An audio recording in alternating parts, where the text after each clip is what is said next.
राज्याच्या राजकारणाला हादरवणारी बातमी आज सकाळी कानी पडली. राज्यातील धुरंधर असे नेते अजित पवार आपल्यातून निघून गेले.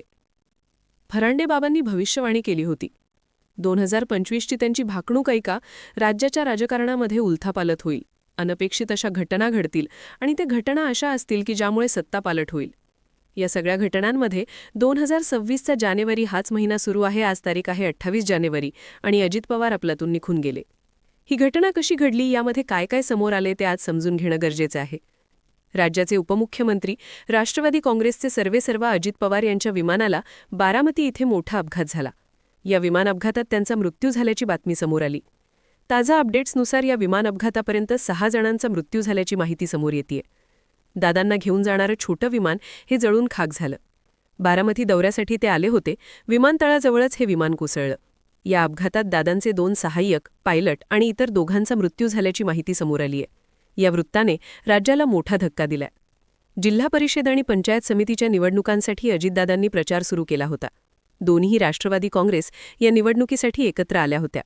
महानगरपालिका निवडणुकांचा निकाल पाहता जिल्हा परिषद आणि पंचायत समितीच्या निवडणुकीसाठी त्यांनी प्रचाराला वेग घेतला होता. अपघात नेमका कशामुळे झाला, तांत्रिक बाब काय आहे, या सर्व प्रकरणाची चौकशी विमान प्रशासनाने सुरू केली. हे छोटेखानी विमान लँडिंग दरम्यान विमान कोसळलं. विमानतळाजवळच हे विमान कोसळलं. बारामतीमधील या भीषण विमान अपघातात 6 जणांचा मृत्यू झाला. त्यात महाराष्ट्राचे उपमुख्यमंत्री अजित पवार यांचा मृत्यू झाल्याची माहिती DGCA यांनी दिली आहे. लँडिंग करताना काही तांत्रिक दोषांमुळे विमान कोसळलं आणि त्यात या 6 जणांचा मृत्यू झाला. अजित पवार कोण होते हे सांगण्यासाठी कोणत्या लहान पोराला जरी विचारलं तरी ते सांगतील की अजित पवार कोण होते.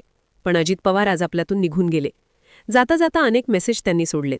एक, पुणे आणि पिंपरी चिंचवड महानगरपालिकेदरम्यान ते भाजपा विरोधामध्ये गेले आणि भाजप त्यांच्या विरोधात गेले. याच पिंपरी चिंचवड आणि पुणे महानगरपालिकेदरम्यान दोन्हीही राष्ट्रवादी एकत्र आल्या.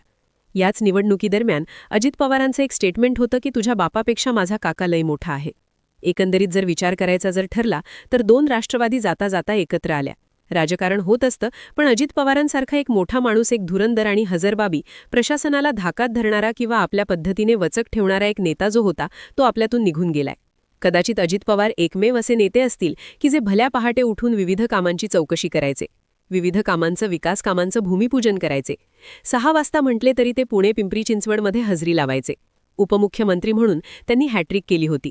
त्यांच्या नावावर उपमुख्यमंत्री पदाचे रेकॉर्ड राहिले. 2023ला केलेलं त्यांनी बंडखोरीनंतर 41 आपले निवडून आणलेले आमदार, या सगळ्या गोष्टी अजित पवारांचं एक वेगळं नेतृत्व प्रस्थापित करतात. काकांपेक्षा अजित पवार कधी मोठे नव्हते आणि नाही, पण जाता जाता अजित पवारांनी काकांचा आशीर्वाद घेतला होता. राज्याच्या सगळ्या राजकारणामध्ये राजकीय गणितं कशी असतील, राष्ट्रवादी काँग्रेस हा पक्ष आता कोणाकडे जाईल, त्यावरती कोण मालकी हक्क लावणार, ते सत्तेत राहणार का सत्तेतून बाहेर पडणार, का राज्याच्या राजकारणात सगळ्या उलथापालथी घडत राहतील. पण अजित पवारांचं असं जाणं हे धक्कादायक आहे. इतक्या लवकर जाण्याची वेळ अजित पवारांची नव्हती, पण म्हणतात ना, काळ आणि वेळ जर सोबत आली तर मग कोणाचंच काही चालत नाही. विमान क्रायसिसच्या या घडणाऱ्या घटना सांगतात की विमानमान प्रवास हा सोपा नाहीये आणि तो नाही केलेलाच कधीही योग्य ठरू शकतो. सध्याच्या घडीला अजित पवारांनी उभं केलेलं वलय, त्यांच्या खासदारकीपासून त्यांच्या आमदारकीपासून उपमुख्यमंत्री पदापर्यंत जाण्यापर्यंत अजित पवार धुरंधर राहिले आणि हा राज्यातील राजकारणातील धुरंधर आज आपल्यातून निघून गेला.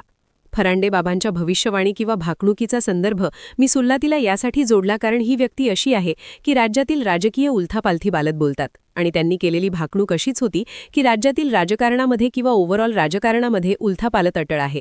अनपेक्षित अशा घटना घडतील, सत्ता पलटली जाऊ शकते. या सगळ्या घडामोडींकडे जर एकंदरीत जर बघितलं तर नवीन वर्षाच्या पहिल्याच महिन्यात अजित पवारांसारखे एक मोठं नेतृत्व आपल्यातून निघून गेले. आपण आणि आपल्या सगळ्या कुटुंबाच्या वतीने, म्हणजेच सगळ्या सबस्क्रायबरच्या परिवाराच्या वतीने अजित पवारांना भावपूर्ण श्रद्धांजली.